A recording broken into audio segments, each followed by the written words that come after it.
such defects, it is because of the processes na ina-apply natin on the material. Okay? Diba sabi natin, process ini-undergo ng material para mabago yung kanyang structure and in return yung kanyang properties mababago din, making it more applicable to the target application. Okay? So, in the course of you undergoing the process, so there are cases that defects are encountered. Okay, so ano po yung mga defects po na yun? Okay, so we have the first type. We call that the point defects. Okay, so when we say point defects, samples include the vacancies and self-interstitials. Okay, so alin po yung vacancy and self-interstitials? Okay, so we have here on our illustration, so lakihan ko lang po ng konti. Baka yung huling nagkamali. Ayan, okay. So, yan po yung tinatawag natin as the self-interstitial. Ano po ang nakikita natin dito? Okay? This is the distinct arrangement ng ating atoms. Okay? So, yan po yung kanyang arrangement according to its structure. But then, as you see here po, wait lang.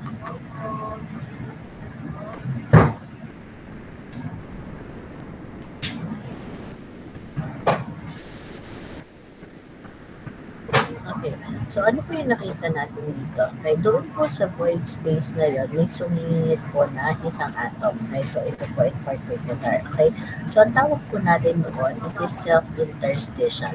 Okay, self-interstitial. So, it is the same atom po. Okay, just like po ng mga ito. Kaya lang po na mali po siya ng pwesto. Okay, so yun po yung tinatawag natin as self-interstitial. Whereas this one naman po, this is yung vacancy. Okay? So, ano po yung vacancy naman? Okay? So, absence naman po ng atom on a specific case na dapat po ay meron sa atin. Okay? So, yun po ang tinatawag natin as the vacancy. So, this falls under point defects. Okay? So, on such point, okay, yung isa dapat wala pero nagkaroon, yung isa naman dapat meron pero vacant. Okay? So, both are point defects. Okay? So, this vacancy, okay, we can determine po kung ilan yung vacancy for a particular cubic meter or volume ng isang structure po. Okay? So, how do we determine the number of vacancy? Okay? So, we use this equation po for the number of vacancy. Okay? So, ito po yung equation natin. NV pertains to the number of vacancy per cubic meter. Okay?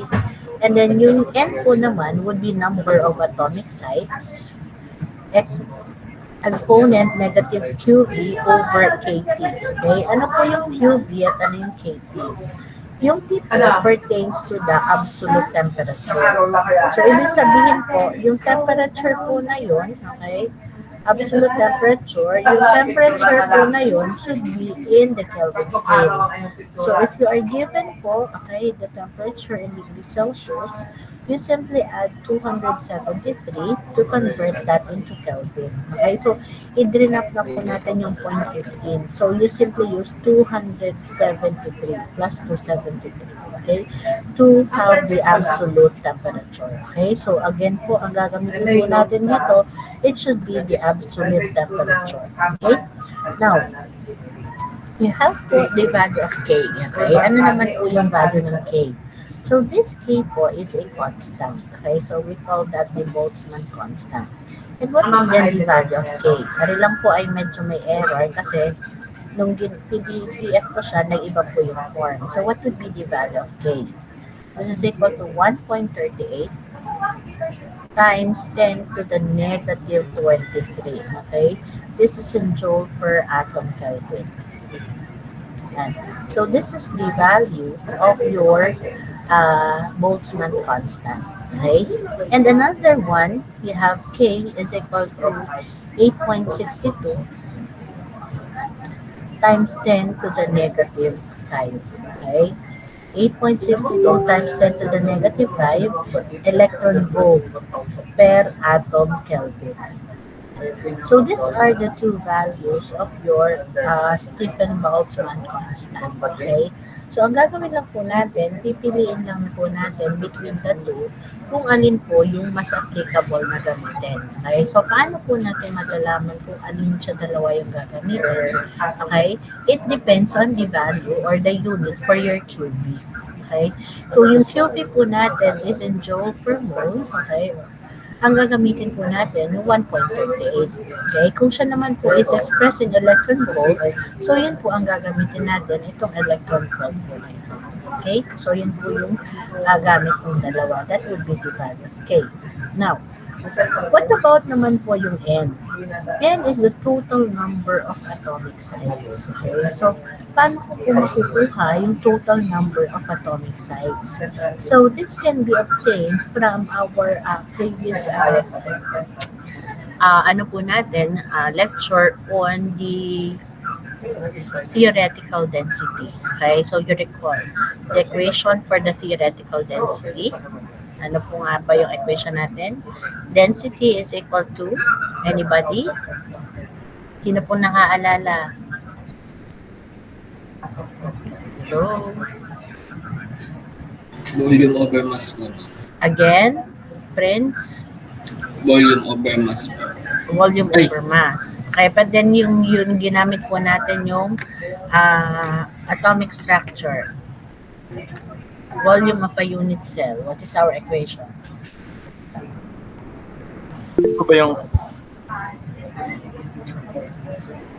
So we have there Na, density is equal to Na over VC times NA po. Tama. Okay. NA over VC, NA. Tama po yun. Okay?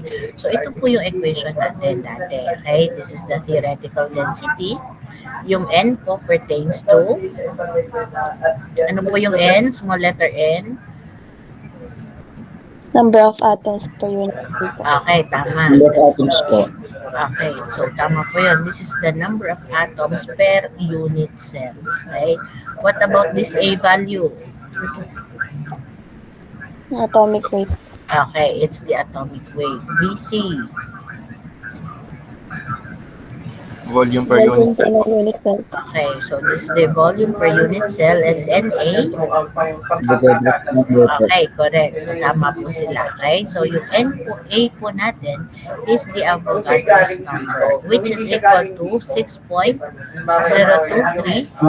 times 10 raised to 10 to the 23, okay, grams per mole. Okay, so that would be the Avogadro's number.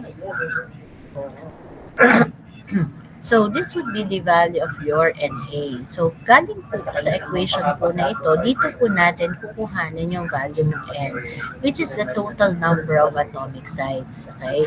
Yung pong total number of atomic sites, N, okay, N po is simply equal to N over VC, the number of atoms per unit cell over the volume per unit cell. Okay? So, yun po yun. So, on our equation, ito po siya. Okay? So, therefore, this equation now becomes, okay, we have there N times A divided by NA. Yan. So, this would be the total number of atomic sites. This is the atomic weight. And this Na is the Avogadro's number. Okay? So, if you are to compute for N, therefore, okay, ano po yung magiging equation natin?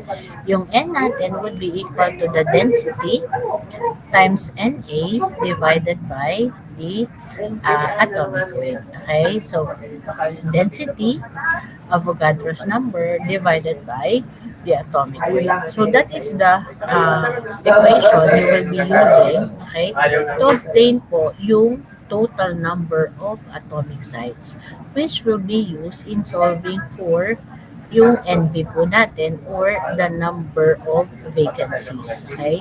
Number of vacancies. So let us try this one. Okay? So let us try this one. Okay, so let us try this one po, yung atin na equation po natin. Sample problem. Wait lang. Yung position na yun. Yung entry level. Depende ka sa... Okay, so here is sample problem 1. Okay, you calculate the equilibrium number of vacancies per cubic meter of copper at 1000 degrees Celsius. The energy for vacancy formation is 0.9 electron volt per atom. The atomic weight and density at 1000 degrees Celsius for copper are 63.5 gram per mole and 8.4 gram per cm cube respectively. So you find the equilibrium number of vacancies per cubic meter. Okay? So you start with yung atin po na magiging working equation. So you are to find here the number of vacancies. That will be NV. Okay? So again, your NV is equal to N exponent negative QV over KT. Okay? Negative QV over KT, where you have to find value nung bawat isa po na ito. So let us identify here the given values. Okay? So you have your 1000 degrees Celsius. This would be your temperature. Okay? Again, just express this in the Kelvin scale. So you add 273 to be substituted here. Okay? This one naman po, 0.9 electron volts per atom. Okay? So this is your value of QV. Okay? So yan po yung QV natin. And you look at the value of your QV, this is in electron volts. So ibig sabihin po, yung gagamitin natin ditong value ng K is the one which is in electron volts. Okay? So ano po yung gagamitin natin K? K should be equal to 8.62 times 10 to the negative 5 electron volts per atom Kelvin. And, okay, so that would be the value ng K. So bakit po yun yung pinili natin? It is because your QV is in terms of electron volts. Okay? Atomic weight. Okay? So this would be your value of A, and this one would be your density in gram per cm. Okay? So with these values po, okay, hahanapin po ngayon natin una yung value ng N. Okay? And then N po natin, so as derive po natin kanina, it is equal to density times Na over the atomic weight. Okay? So to obtain the total number of atomic size. Okay? So yun po yung value ng N to be substituted here. Nakuha po ba? Naintindihan po ba yung gagawin? Hello? Okay. So, yan po yung gagamitin natin to solve for the number of atoms, okay, the number of vacancies per cubic meter. Now, requirement po for the number of vacancies is per cubic meter, okay, per cubic meter. And looking at the density here, okay, ang unit po natin dito is cm cube, okay. So, ang gagawin po natin, this cm cube is to be converted to cubic meter so that the vacancy will be expressed per cubic meter. Okay? So, kindly, ano muna po natin? Pakisolve po natin. Okay? So, you use first or you solve first for N and then later you solve for NV. Okay? So, mamaya po, magtatawag po ako kung ano po yung answers po natin. Okay? Si JK lang naman, si JK ang nagawa ng lahat ng deliverables ng college. Kasi nag-search lang naman. Okay, so try to solve po. So, before I show po the solution here, okay, i-try nyo muna po i-solve. If you have yung answers po, just let me know po kung ano yung naging sagot po natin. Una po for N, and then the other one will be for NV, the number of vacancies.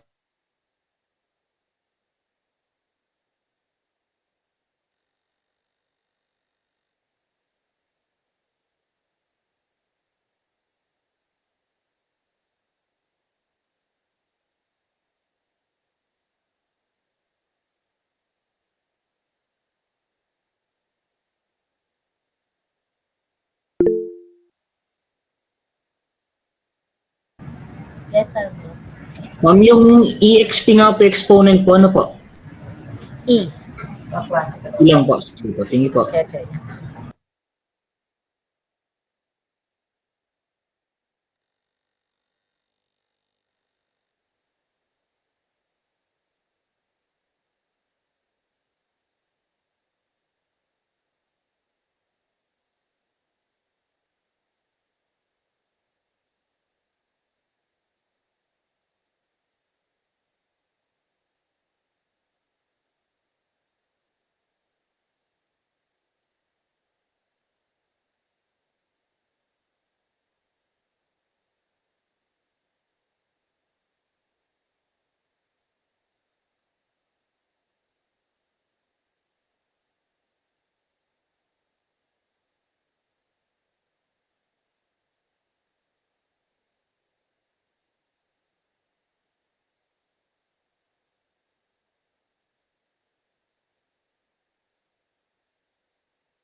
Do you have yung answer na po? For N first, yung ano po, total number of atomic sites. Sino po may answer na?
Answers po natin.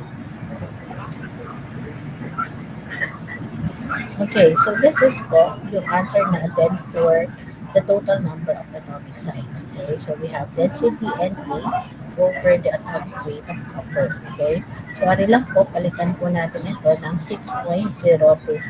Okay, so this should be 6.023 times 10 to the 23 atoms per mole.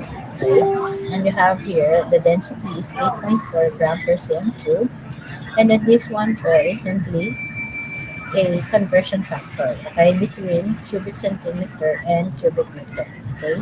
And then you have here the atomic weight, 63.5 gram per mole. So you arrive here at what value, okay? This ari po kasi is a rounded off value, okay? Alin po ay galing sa link. Yes, sir. Yes, Van?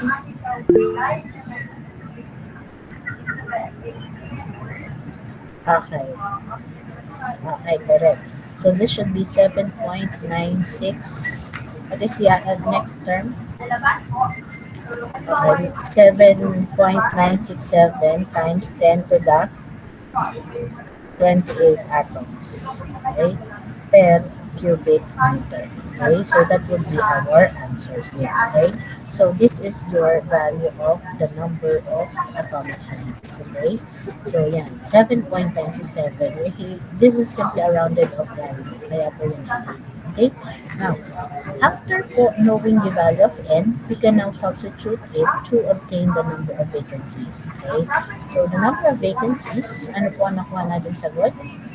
We come up with this value. Okay? Again, this is a rounded off value. Paki-supply po sa akin ng tamang value.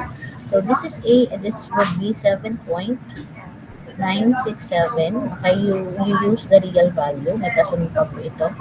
Times 10 to the 28 atoms per cubic meter. Okay, and then you have your E, and then this is negative zero point 0.9 electron volt. Okay, this is electron volt per atom. Okay, electron volt per atom. And this is 8.62 times 10 to the negative 5. Okay, electron volt per atom Kelvin. Okay, per atom Kelvin. And then you have there po yung 1273 Kelvin. So 1273 is from 1000 degrees Celsius, you convert that to Kelvin, so you add 273. Okay, so what is the answer po? Pa-recompute na lang po. 2.184. Again, 2.184 times 10 raised to 25. 2.184. 4. Again, Miss Janela, medyo malabo lang. 4 po, ma'am. 4. Okay? 2.184 times 10 to the Raised to 25. 25th vacancies, okay, per cubic meter. Okay, this is the reason why we convert the this is the reason why we convert po yung kanyang density in cubic centimeter into cubic meter. Since the requirement for the number of vacancies is per cubic meter. Okay, kaya po, kinonvert po natin. So this would be the value of your NV, or the number of vacancies. Okay, so try to familiarize po yourself with your calculators. Okay, so iba-iba po yung function ng calculator natin. Okay, iba-iba kung saan natin makikita ito pong value po na ito. Okay, to come up with the final answer. Okay, so you try solving po this one. Okay, this is very similar with the sample problem before I go on with the other forms of defects. Okay, so tingnan po muna natin ito. Okay, yan, try to solve po this problem 5. Okay, so this time naman po, this is for gold. Okay, calculate the number of vacancies per cubic meter in gold at 900 degrees Celsius. Okay, the energy for vacancy formation is 0.98 electron volts. Okay, furthermore, the density and atomic weight for gold, okay, are 18.63 gram per cm cube at 900 degrees Celsius and 196.9 grams per mole respectively. Okay, so you find here the number of vacancies. Okay, try to solve it po. So I'll be sharing to you po yung atin po na Jamboard for you to place your answer for this problem number 5.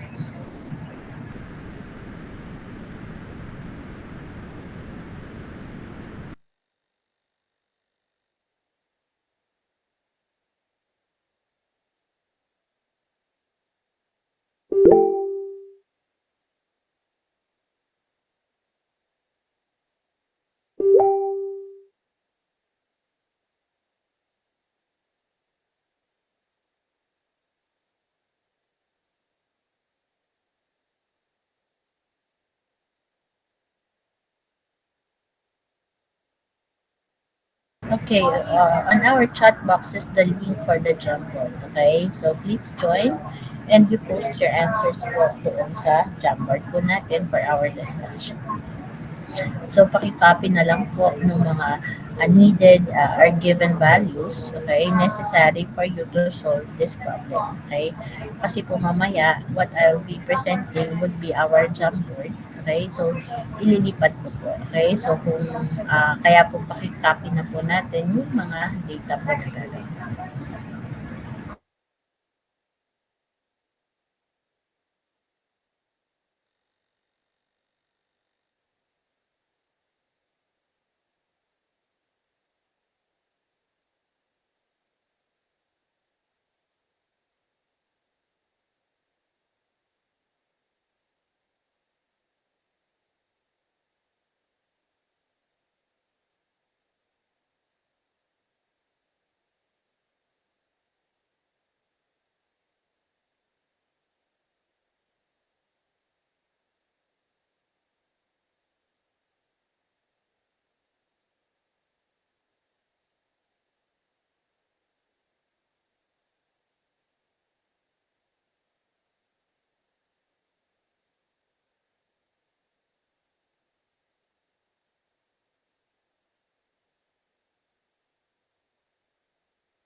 Okay, I will be shifting po yung ating presentation to the Jamboard. Okay?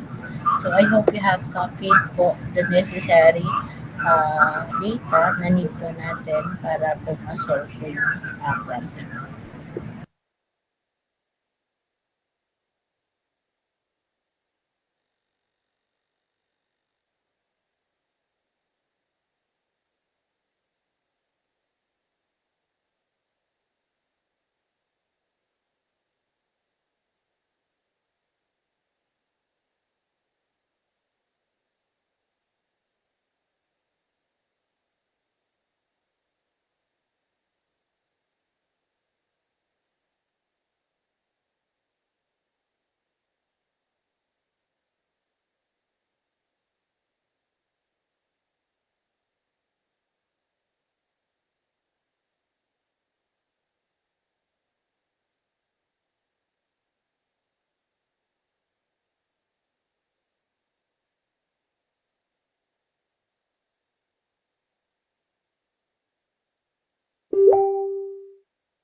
Okay, so tama po yung answers po ninyo. Okay, you arrive at, okay, so 3.52, okay, times 10 to the 24, okay, vacancies per cubic meter. Okay, so yun po yung total value. Okay, so yun po hindi pa nakapag share ng kanilang answers po. Okay, so just save po this link para po mailagay po natin. Okay, so I'll be continuing po the discussion on our module.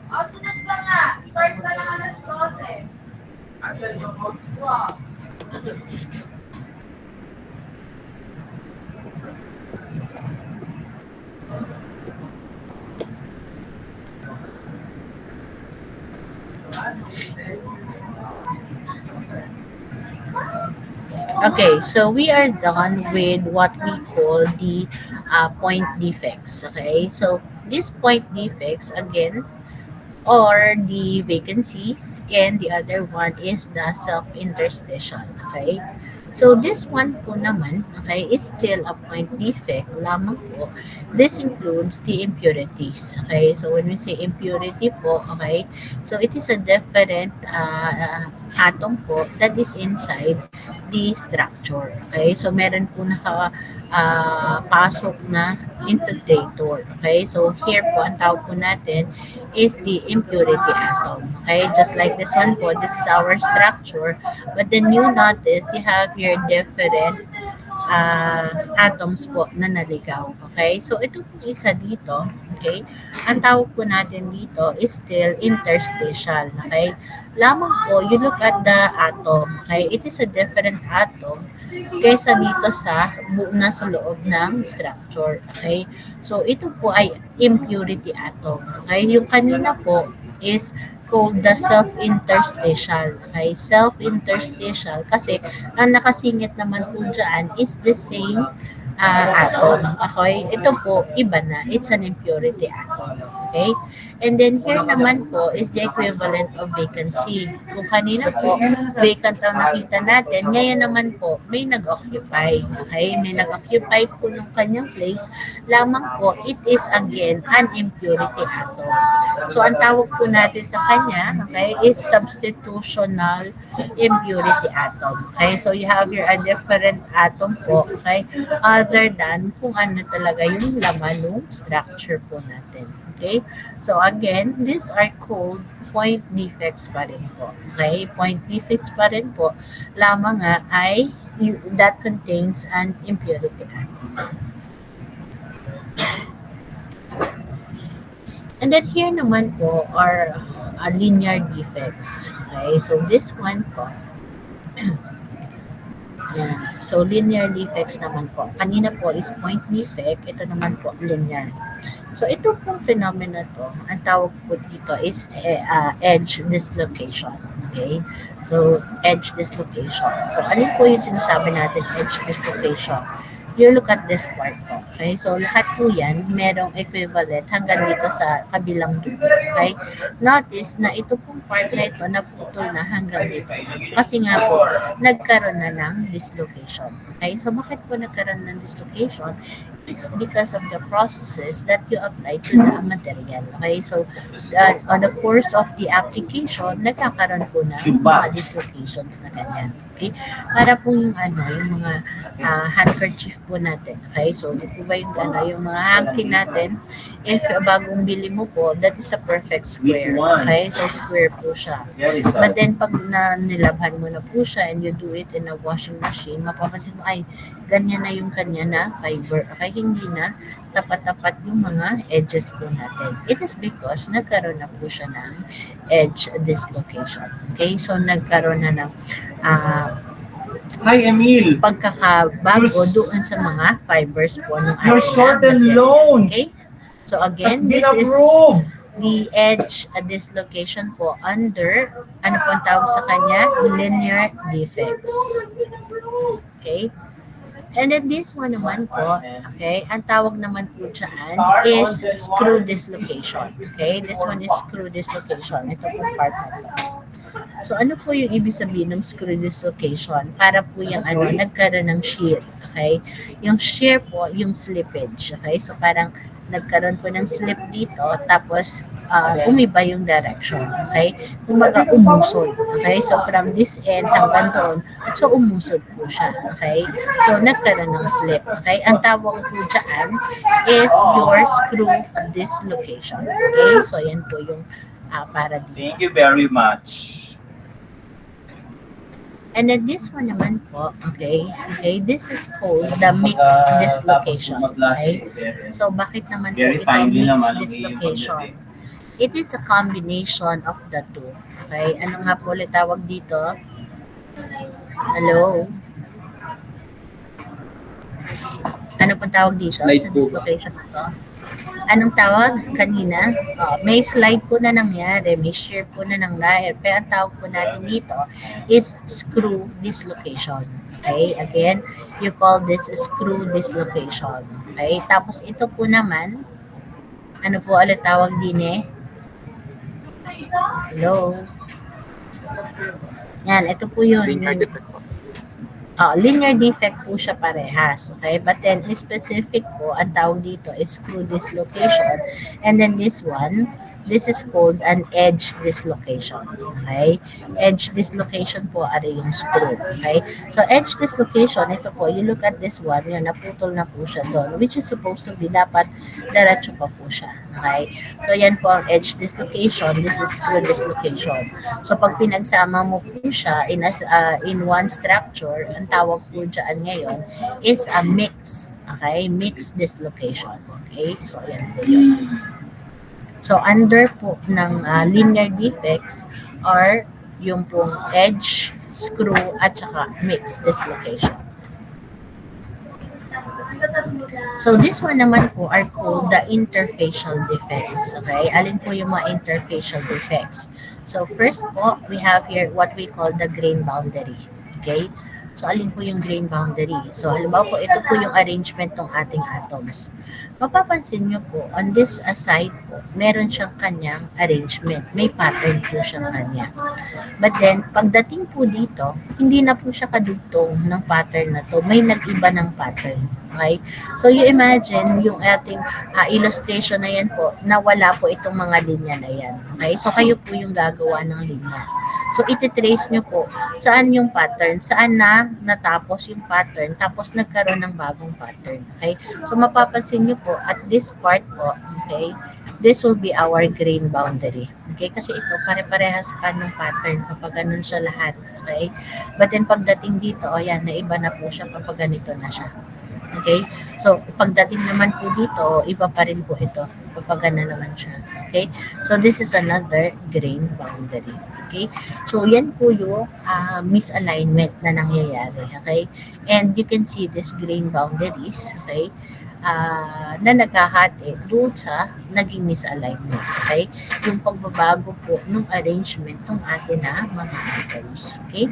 So, again, what causes this misalignment are the processes na sinasagawa po natin on the material to change its structure, to change its property, making it more applicable to the target application. Okay? Now, so, halimbawa po, ano po natin, halimbawa, nakikita po natin yung mga ganito, say for example, doon sa meat products. Okay? So, halimbawa yung pata slices. Okay? So, doon sa pata slices, you would see there, ay, ito pabilog dito sa pata na yun. Halimbawa po, ito yung pata slices. So, dito may pabilog doon. Tapos mamaya, may ibang grupo dito. Okay? So, you would see there, parang yun na yung nagiging boundaries. Okay? Kasi may ibang pattern na for a particular section. Okay? So, ganun po yung sample po natin siya. Okay, so what about this one naman po? Okay, so you call this po the tilt boundary. Okay, so tilt boundary. So para po ito yung sa edge dislocation. Okay, yung edge dislocation, di po ba ito yun? Okay, may putol. Okay, pero ito po madami. Ito po yung una, tapos sunod ito naman nagkaroon din ng putol po doon, tapos arid nandito. Okay? So, which causes your material na maging tapered. Okay? Kung mapapansin nyo po, lumiit na yung kanyang yung width niya. Okay? From the original width po dito po, nabago na. Okay? Naging tapered na po siya. It is because there are several tilt boundary na included, which causes po yung atin na dislocation. Okay? Okay, ito naman po ang tinatawag natin as the twin plane boundary. Okay, so ano po yun naman yung twin plane? Okay, you look at this two, ito pong dalawa. Okay, so ito po yung twin. Okay, so ito yung hinaghatian natin, this is the boundary, and you say, these two, okay, these two components, these are twins. Same thing with this po, at saka ayon. So, doon po sa boundary na yon makikita mo yung twin po natin na sections. Okay? And then last po is what we call the bulk or the volume defects, okay? Which includes the cracks, the foreign inclusions, and other phases, okay? So, alin po yung sample niyan? Halimbawa po, familiar na po tayo dun sa cracks. Say for example po yung blowholes. Yan. So, yung blowholes po is a sample of this, bulk or volume defect. Okay, alin yung blowholes? Halimbawa po, you have po yung glass. Okay, so halimbawa, drinking glass po natin. Okay, so how do you manufacture or to produce yung glass? So, you have po yung material natin, silica, okay? And then, ang gagawin po doon, iinitin po natin. Okay? So, imomolten po natin yung raw material, tapos ilalagay po natin sa isang molde. Okay? So, yung po cast. Okay? So, imomolde po natin siya, ibubuhos po natin siya doon. Lamang po, pag nilagay po natin siya dun sa mold, okay, tapos we let it solidify, magiging ano po itong glass natin, magiging siya po ay solid. Okay, ibig sabihin, hindi po hollow yung gitna. Okay, so what is required is this to be hollow. Okay, so paano po maging hollow dyan? Yung pong molde natin, okay, lalagyan po, i-force po siya, or i-ano po siya ng air. Okay, so isusuutan po natin ng air. So, i-blow mo po yung air doon sa loob, okay, para po yung nandito na solid part, yung material, mag-a-adhere po sa tabi. Okay, so pupunta po sila lahat doon sa tabi. So, magiging hollow po yung gitna. So, ang mangyayari po dyan, magkakaroon ng thickness along the sides po. Okay, so yan po. Kaya po nagkaroon ng thickness, it is because of the air that you blow inside. Nagkakataon lang po na nagkakaroon ng blowholes. Alin po yung blowholes? So, sa pag-blow mo po dito ng air, ito pong side na yan, minsan may natatrap na air po dito. Okay? So, along with your thickness, may natatrap po na air doon. Okay? So, nagiging hollow po yun. So, ang nangyayari po, kung kukunin mo yung thickness nito, guang po yung loob. Okay? So, may butas po yung loob. Okay? Kasi nga, natrap po doon yung air. Okay? And that type po ng defect is called a blowholes. Okay? So, yan po yung mga ilan sa mga samples po ng mga defects po on the structure of the material. Okay? So, if you are given po the illustration, sana po ay ma-identify natin what type of defects that we have. Okay? May question po ba? Hello? Wala po po. Okay, so I'll stop po the presentation for this module, and then I'll have another po.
Okay, so this would be our next module, which will define the destructive and non-destructive testing. Okay?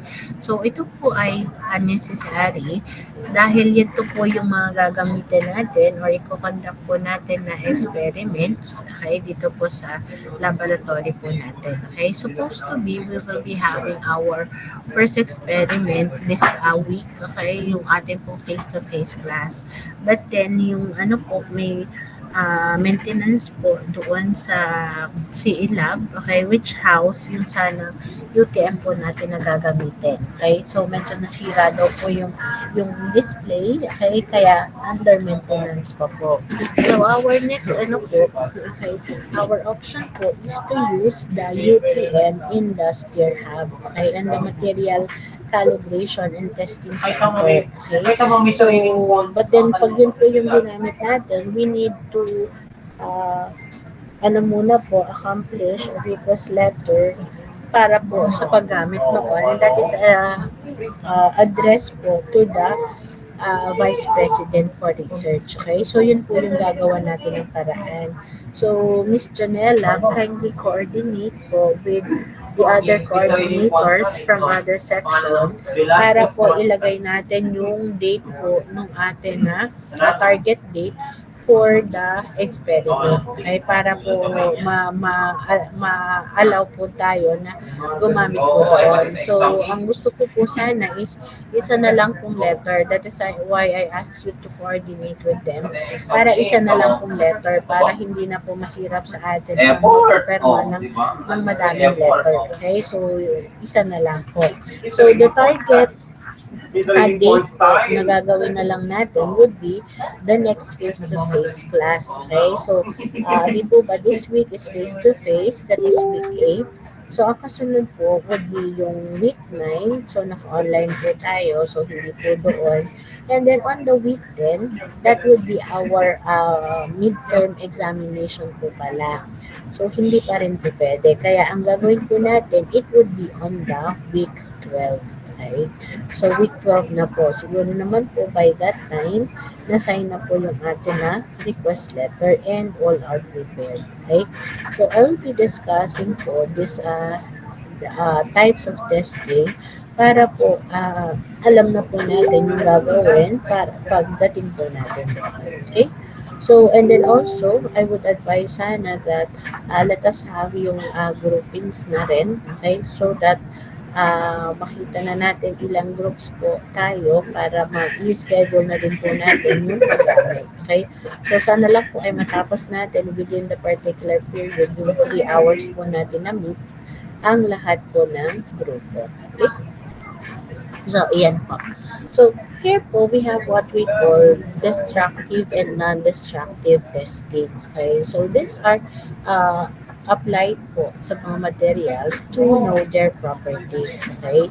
So, ito po minsan ay na-mention ko na sa inyo when we have the discussion of yung tensile test, which is some kind of a destructive testing. Okay? So, ano pa po yung iba po pong test under this destructive at dito po sa NDT?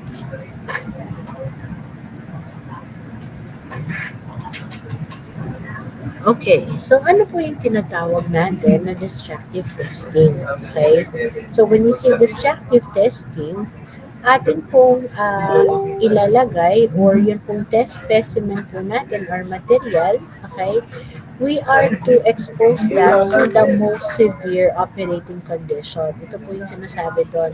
It should be expressed in the most severe operating condition. Okay? Bakit po most severe? Okay? It is because we want to determine po yung kanyang service life and also to detect the design weaknesses. These are the primary purpose po of a destructive testing. Okay? Halimbawa po, pag bumibili po tayo ng mga equipment, okay, lagi po yon may kasama na normal working condition. These are the operating conditions. So, halimbawa po, bumili po tayo ng appliances. So, ano po ba ang nakalagay doon? It should be run on this 220 voltage na supply. Okay, so ganyan. It should not be exposed to mataas na temperature, okay? So may temperature requirement po, okay? So ibig sabihin po, yun po yung mga working conditions po niya wherein doon po siya magagamit mo ng maayos. Okay? So, ang tawag po doon is the normal working condition. Okay? But then, on the destructive testing, hindi po yun yung gagamitin natin. Ang gagawin po natin, it should be the most severe. Okay? So, tataasan natin doon sa boundary na yun. Okay? So, bakit kailangan natin yung severe condition? Okay? Kasi nga po, we need to see the failure on the material. Katulad po nung sa tension test. Ano po ba yung sabi ko sa inyo? If you apply there yung force, okay, hindi po sapat na makita lang natin yung maximum force. Okay? Hindi po tayo titigil. Hindi po tama na makita lang natin yung elongation na nangyayari sa kanya. Okay? So, tuloy-tuloy po yung pag-apply natin ng load until such time that fracture occurs. Okay? Kailangan po masira natin. Okay? Kailangan po makita natin yung breaking point ng material. Okay?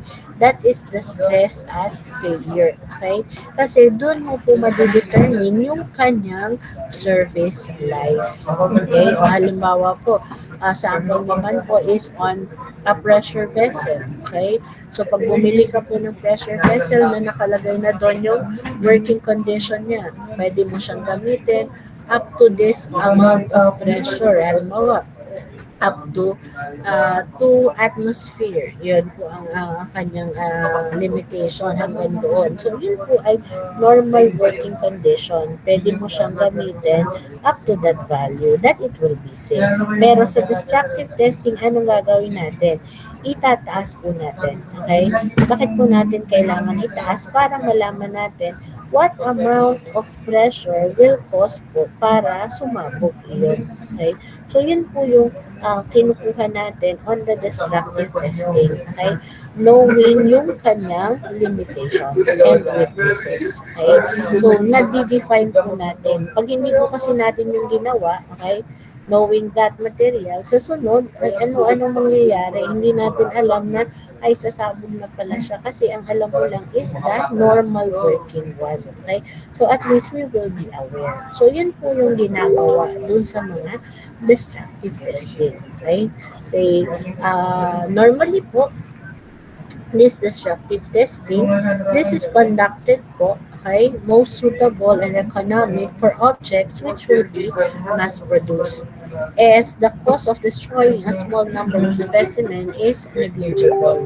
So, ito po is doon ginagamit sa dinidetermine po yung property na yung mga units is under mass production. O halimbawa po, yung gumagawa po ng mga bodies ng sasakyan. Okay? Body po ng sasakyan. Okay? So, ito ba nakikita natin, may iba-ibang material na ginagamit for yung sa mga body ng sasakyan. Okay? So, the development of a material is because doon sa nakikita na failure ng material. So, ang ginagawa nila, ini-improve po yung existing na material. Okay? So, minsan ginagawa siyang composite or nagde-develop ng new material. Okay? To know the properties of this new material or newly composite material na na-develop, so need mo po siya i-conduct ng destructive testing or NDT, non-destructive. Okay? Pero kung yun nga po, madami po yung units na ipoproduce, mas appropriate na gamitin yung destructive testing. Okay? Kasi kumaga, kung halimbawa madaming units yan, i-destroy ko man yung isa, okay, siya yung pagtetestingan ko, okay, para malaman ko yung property ng lahat, okay, hindi na po negligible na halos po yung magagastos mo doon as compared para doon sa total number of units. Okay? Pero if the ano naman po ipoproduce natin ay ilang units lamang po, kakaunti lamang, it is not advisable to use the destructive testing. Kasi matatalo ka naman po doon sa economic aspect. Okay? Kasi mahal din po yung conduct ng destructive test po. Okay? So, ito po yung sinasabi doon. It is not usually not economical to do destructive testing where only one or very few items are to be reduced. Okay? So examples of which includes that of a UTM, which can have the tensile test, compression test, and then the shear test. So here are typical samples of those commonly used methods for destructive testing of material. And then this one po, okay, I will be discussing the most frequent ones na ginagamit po. Okay, so ito po yung kalimitan na ginagamit. So the first one is called the Poldy hardness test. Okay, so this makes use of yung Brinell principle. So sabi ko nga naman po lagi, okay, for atin po na hardness test, ano lang po ang gagawin natin? Yung specimen po natin, isa-subject po natin doon sa hardness test. So we will have there an indenter. Okay, so halimbawa po ito yung indenter natin. Then we push that indenter, okay, doon towards the specimen. So ano po mangyayari? Ipupush mo po siya doon, so magkakaroon po ng indentation on this part. Okay? And the bigger po, yung dimension po ng indentation na nakuha natin, pag pinush mo po yung indenter na yun po yung measure ng hardness ng material. Okay? Halimbawa po, dalawa po yan na material. Okay? The same po yung indenter na ginamit natin, the same po yung force na ginamit natin. But then when you notice yung deformation or yung indentation na na-create, ang isa ganito kalaki yung naging diameter, tapos mababaw lang naman. Okay? Tapos yung isa naman, okay, pwede naman na ganyan siya, naglagay ka ng indenter, may force, o nangyari naman, mas maliit yung indentation niya, tapos mas mababaw din. Okay? So, alin po ngayon ang sasabihin natin na harder material between these two? So, we say this one is harder kasi mas maliit yung naging indentation sa kanya. Okay? Given that you have there the same indenter, the same force po, so ibig sabihin, mas hard po, mas mataas yung hardness number ng material na ito over this one. Okay? So, yun po ang ibig sabihin. When all hardness tester po, yan lang po yung principle na sinusunod po dyan. Kaya lamang po, lagi po natin tatandaan that yung indenter po na gagamitin should be of higher hardness number than that of the specimen. Okay? Otherwise po kasi, pag pinush mo po siya sa kanya, okay, lagi po ang masisira po dyan would be the softer material. Okay? Yung po may mas mababang hardness number. Okay? Kaya this should be yung indenter natin, dapat siya yung may mataas na hardness number po. Okay, so this is another type. Okay, this is called the Rockwell hardness tester. Okay, so ito po yung available dito sa atin na laboratory. Okay, so ito po yung itsura ng Rockwell hardness tester. Okay, so dito po sa part na to, dito po natin ini-insert yung test specimen po natin. And then this one po, nare-retract po yan. Pwedeng tumaas, pwedeng bumaba. Pag nilagay mo po dito yung atin na specimen. Okay?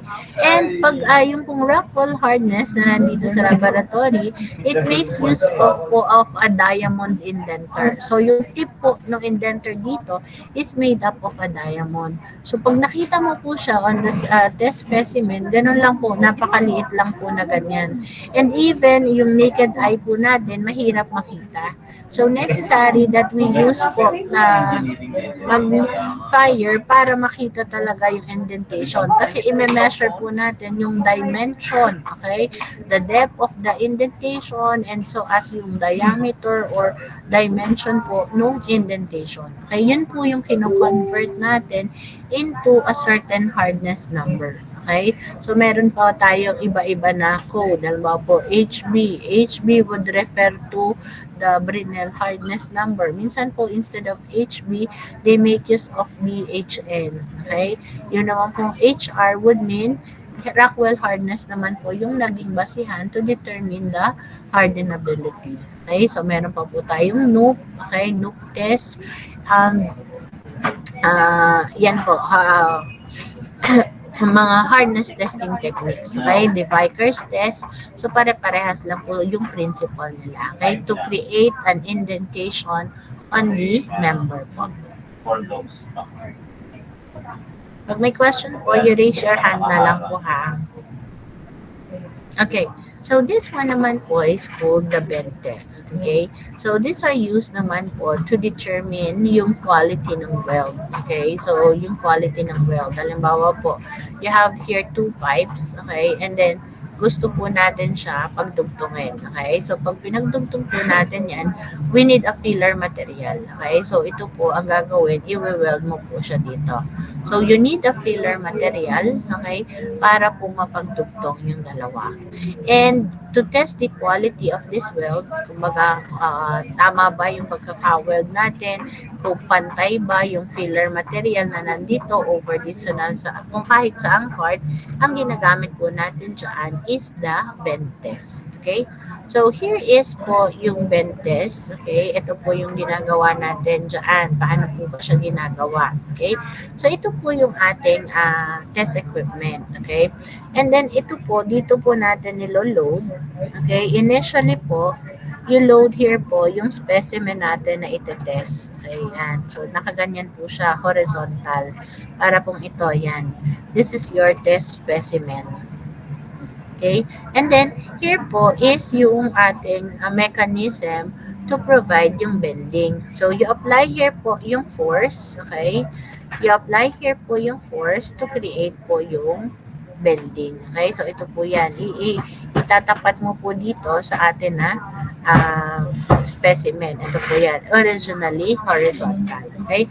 So, notice that the force you apply, that is perpendicular to the axis of the specimen. This is the axis of the specimen. Tingnan po natin yung force. Siya po ay perpendicular to it. Okay? Why is it necessary na perpendicular po yung ina-apply natin na load? Okay? Perpendicular po iyan para po mag-create po siya ng bending. Okay? Hindi po yan mag-create ng bending kung hindi po yan perpendicular. Halimbawa po, kung ang in-apply po natin is a parallel load, papaganyan, okay? So, the result po will simply be tension or compression. Okay? So, yun po yung magiging effect. Pero kung siya po ay perpendicular na ganyan, yan po yung mag-create ng bending. Just like this one po. Okay? So, ano po nangyari dun sa atin? Initial na setup dun sa atin po na material. Nagkaroon po ng bending. Okay? Ito na po siya ngayon. Okay? So, it is bended po. Okay? Bababa na ganyan. Okay? Naka concave upward. Okay? So, concave upward po kasi dito ka nag-apply ng load. Okay? Dito ka nag-apply ng force perpendicular to the axis. So, mapapansin nyo po, yung ilalim po niyan, meron po yan na fracture. Okay? Yung ay na-apply po natin na load. Okay? So, titingnan po natin until magkaroon ng fracture on the material. So, titingnan po natin, magsisimula po yan dito sa bottom part hanggang sa maputol na po yan. Okay? If it is specifically ductile yung material, so utay-utay lang po yung pag-break niyan. Pero if it is brittle po na sinubject nyo po dyan, siguro kakalapat pa lang po nitong atin na specimen, okay, ay ano na po, kakalapat pa lang po nitong atin na mechanism, ay putol na po kaagad. Okay? So, yan po yung tinatawag natin as the bend test.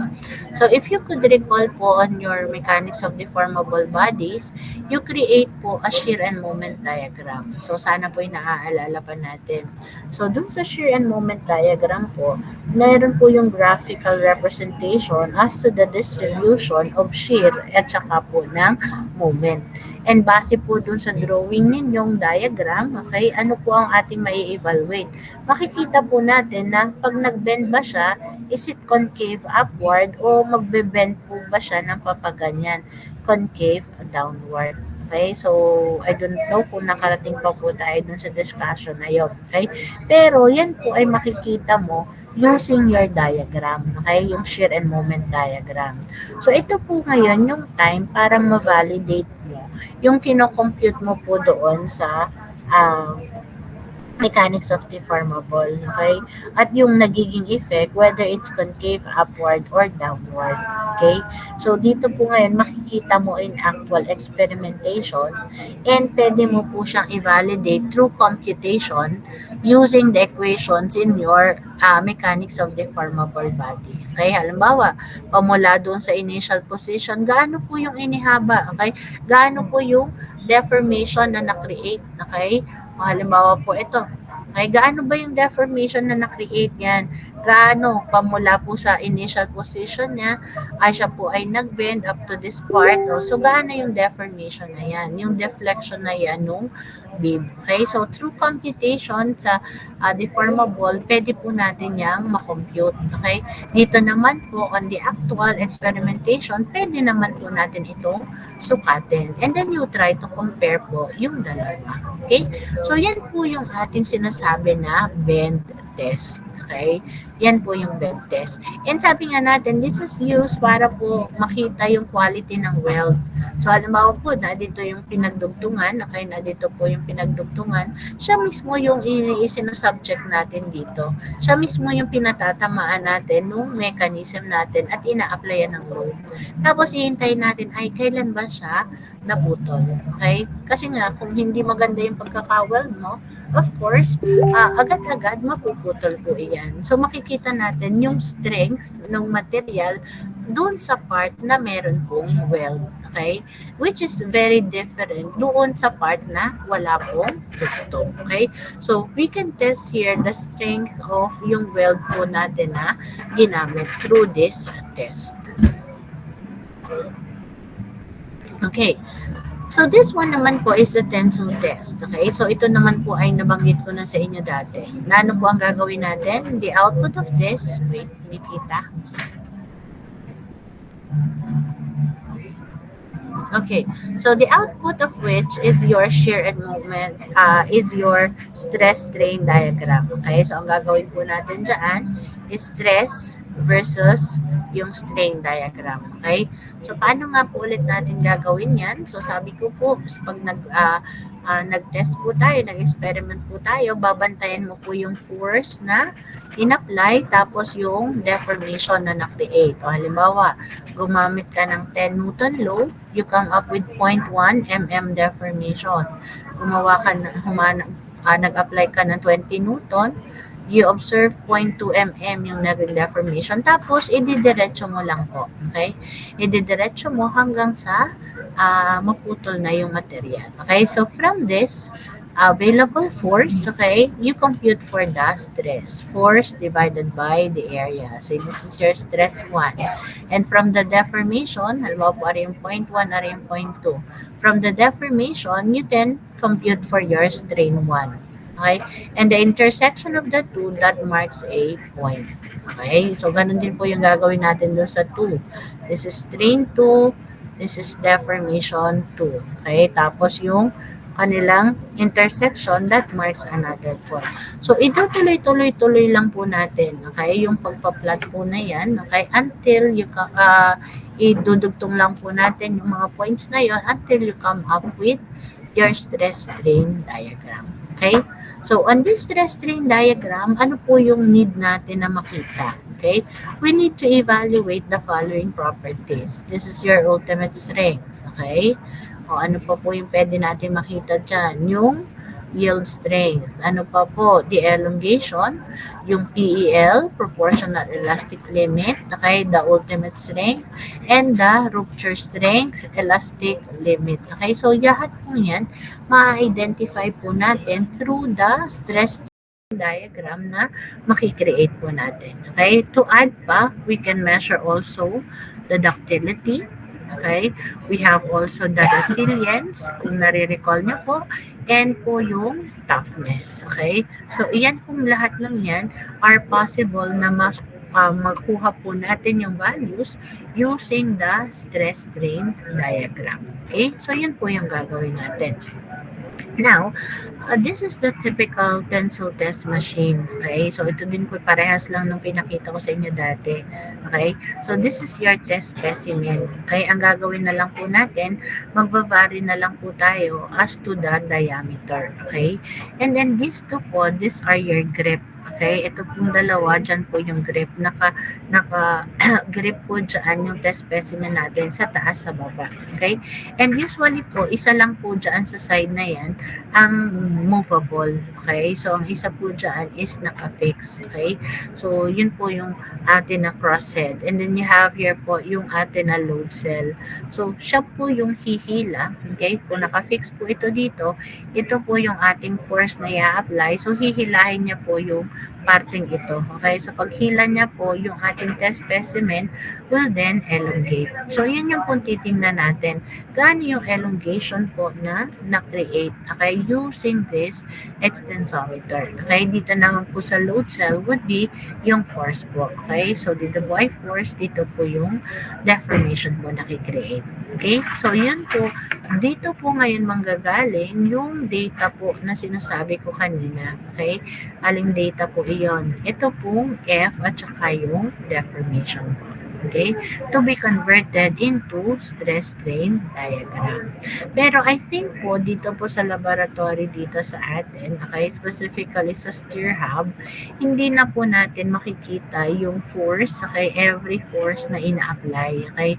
Doon po kasi sa dati, yung force po na ina-apply natin, tapos deformation, tapos kakalasin po uli, okay?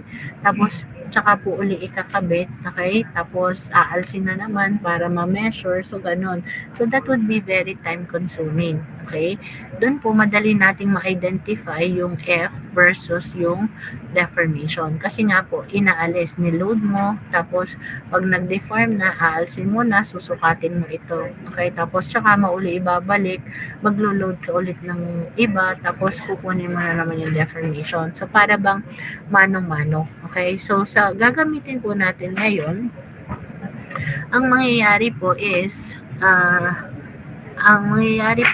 hindi na po natin isa-isang kukuhanin yung force, okay? Ang magiging output po nung test po natin, ibibigay na lang po sa ating result, okay? So ano po yung magiging result nung test po natin, okay? So ang ibibigay po sa wait lang. Okay, so ang ibibigay po sa atin is simply the data or simply the graph of the force versus the deformation. Okay, kung makikita mo, ay may nakagraph na ganyan, ganyan na yung ibibigay sa iyo. Force versus the deformation. Okay, anong gagawin mo po dito? This force and deformation, i-convert mo po into a stress-strain diagram. Okay, so i-convert mo. Ikaw po yung magko-convert nitong force, displacement, or deformation diagram to stress-strain diagram. Okay? Ganito na. Hindi po kasi yun, hindi na po natin gagawin na lalagyan ng force, tapos aalsin para ma-measure, ibabalik. So, that would be very time consuming. So, ang gagawin po is, isa na lang pong force muna i-apply, tapos, ano na lang po yun, tuloy-tuloy. Okay? So, yun na pong machine natin through the computer po na nakakabit sa kanya, doon mo na po makikita na nagge-generate na po siya ng graph, okay? The force versus the deformation, okay? So, ang gagawin mo na lang po para ma-convert mo po siya to stress strain, ang gagawin mo po, magkukuha ka po dito ng set points, okay? So, mas madaming set points, mas maganda po, okay? Kasi, mas makikita mo yung magiging itsura ng iyong stress strain diagram. So, kukuha ka po ng set points. You label that 1, 2, 3, 4, kung ilan man po yun. Okay? Tapos, gagawa ka po ulit ng table po natin ng force deformation. So, ari po yung 1. So, kukunin mo ano ba ang value dito ng force, ano ang value ng deformation. Yun po yung ilalagay natin. Okay? So, ganun din. This is 0.2. Ayan. Okay, 0.3. So, yun po ang ilalagay natin dito. And then later, from this data po, dyan ka po ngayon mag-create ng stress strain diagram. Okay? Nasundan po ba yung gagawin? Hello? Hi. Yes po. Nakakasunod pa po ba? Okay na? Okay, so ang ibibigay po sa atin is yung ganito na po. Ito na po yung data na i-convert po natin into a stress strain diagram. Okay? Now, here naman po is what we call the toughness test. So, iba po ang tawag po dito is an impact test. Okay? Yan, i-conduct din po natin ito dito. Okay, so this notch toughness test will determine the toughness of the material. Okay, so yun po yung makukuha natin na property doon. Now, why is called po notch toughness? It is because yun pong ating material that contains a notch. Okay, so ito po yung ating specimen. Okay, ari po color pink. Okay, yan po yung test specimen natin. For the impact test, it can be divided as to an ISO test o kaya po ay Sharpie test. Okay, so yun po yung dalawa. Ano lang po yung pinakaiba ng dalawa? It is the way it is mounted. Okay, ito po, this is mounted vertical. Ito naman po, horizontal. Okay, for the Sharpie test. Okay, so yun lang po yung pinakaiba. Now, why is it called a notch toughness test? Because it contains this. Okay, so ito po yung tinatawag natin as the V notch. Okay, it is because kulay letter V po siya. Okay, so sa gagawin po natin dito, kayo po yung maglalagay ng notch na yon para po matutunan nyo kung paano maggawa ng notch. Okay, from your steel bar, so i-create nyo po itong V notch. Okay, so just like po yung fillet, okay, this V notch po will serve as a stress razor. Okay? Ibig sabihin po, stress will be concentrated on this area, making this area weak. So, therefore, possible yung failure. Okay? At yun po yung gusto natin na mangyari since it is a destructive testing. Okay? We need to meet the failure of the material. Okay? To determine its properties. Okay? Kaya po nilalagyan po natin yan. Okay? Another type of notch, yun po yung tinatawag natin as the keyhole notch. Okay? Ang itsura naman po niyan, ganito. Okay? Ito po yung keyhole notch. So, mas mahirap po siyang i-produce as compared doon sa V-notch. So, you really have to machine yung surface po natin para ma-produce mo po ito. Ang tawag po dyan is a keyhole. Okay?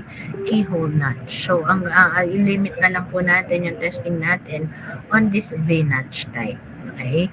Now, paano po isinasagawa yung toughness test? Okay?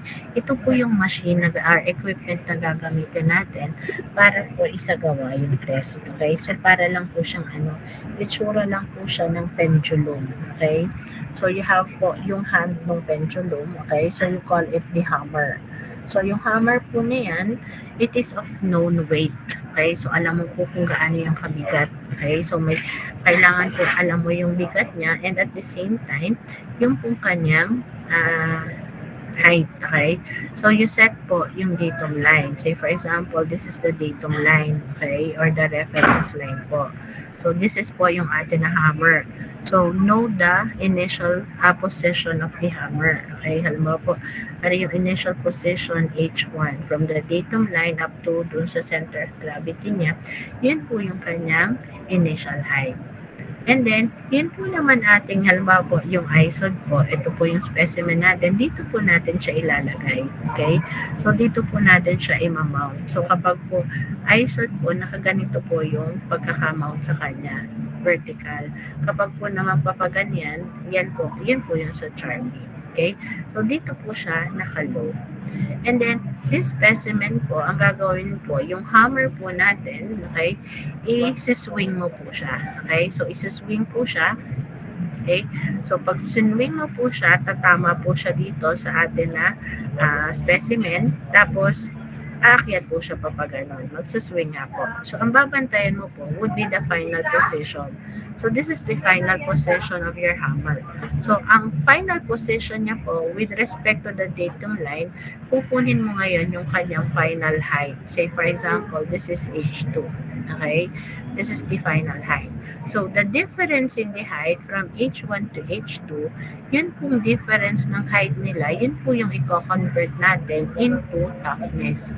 So, there is a certain equation po that we will be using to determine the toughness in terms of this change in height. Okay? So, ito kasi, yung final position po niyan, okay, nag-iiba-iba po yan, depende sa toughness ng specimen. Okay? Maaari po, halimbawa, iisa po yung position, yung initial starting position. Pero yung pagtalsik po niya dito, pag swing niya po doon, pwede po makaabot siya dyan. Okay? Depende sa toughness nitong material. Okay? So, sobrang bigat po niyan, o hindi po siya masyadong kung sobrang hard po niyan or tough, hindi po siya ganun tataas. Okay? Pero kung soft lang po yung material, hindi ganun kataas yung toughness niya, maaari po tumaas pa siya dun. So, the difference in the initial and the final height would be less yung value po. Okay? So, yan po yung measure ng toughness natin. Okay? Nasusundan po ba yung sinabi ko? Hello? Yes po, ma'am. Okay, so tatapusin ko lang po yan. Don't worry, hindi ko naman po tatapusin the entire module up to destructive testing lang po. Okay? Now, ang variation lang po natin gagawin dito is yun pong tayo nung notch. Okay? So, tatlo po yung variation natin na gagawin both for ISOD at yung Sharpie. Okay? So, ano po yung tatlong variation? Ang una is you strike po yung ating specimen, okay? Ito po yung hammer. Ito po yung hammer. Dito mo po siya tatamaan on the side kung saan may V-notch. Okay? So, yun po ang una. Doon mo siya patatamaan kung saan merong V-notch. Ang pangalawa po, ito po, babaliktarin natin. Ang notch nandito ngayon. So, sa likod mo naman po siya i-strike ng hammer. Okay? Sa likod. Okay? At ang pangatlo, yung hindi tayo maglalagay ng V-notch. Okay? So, yun po yung tatlong variation. Ang isa, walang notch. Ang pangalawa, may notch. Tapos, dun sa part ng notch, dun mo siya patatamaan yung side na yun. Okay? Not necessarily naman na dito po. Hindi po. Dun sa taas. Pero, on the side, kung saan may notch. Okay? At ang pangatlo, yung sa likod naman po. Ito, ibabaliktad mo po to na dito po yung magiging notch. Tapos, dun ulit yung strike. Okay? So, titingnan po natin ano yung difference sa toughness value. Okay? Nung material na yon, pag iba-iba yung ginawa po natin na testing. Okay? So, yun po yung i-observe po natin. Okay? Okay, and then I think this is the last. This is the neat break test. Okay, this is used to evaluate the quality of the weld. Okay, so nakikita po natin dyan yung quality ng weld. Ito po yung sample. Okay, ito po yung material or two pipes na i-weld po natin. And this is yung weld po na ginamit. Okay, ano po ang ginawa? Okay, using po yung hacksaw, kinakat po yan. Okay, kinakat po yan and then tinitingnan po yung loob. Okay, ano po ba yung loob? Is it hollow or doon po sa ang tinitingnan po dito is the filler material. Yung po i-weld po natin dito, meron po bang mga holes or cracks doon sa loob po na iyon. So, yun po tinitingnan.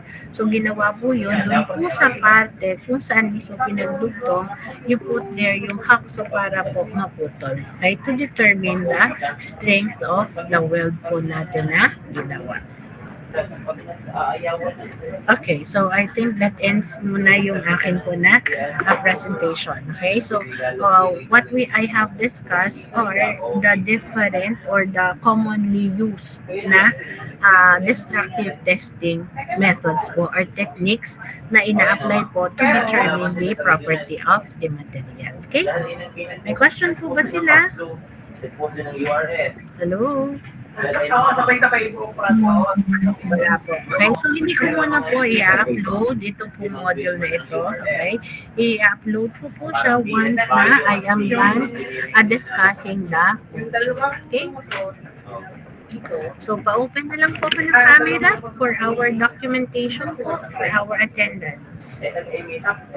Miss Janella, Orban, you take na lang po ni picture po.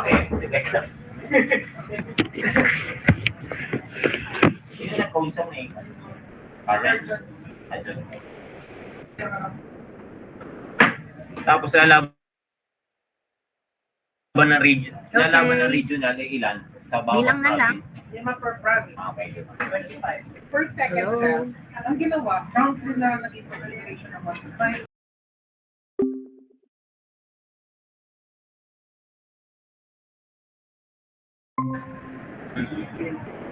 Who is taking the shot? Pinigil nyo. Wait lang po, ma'am.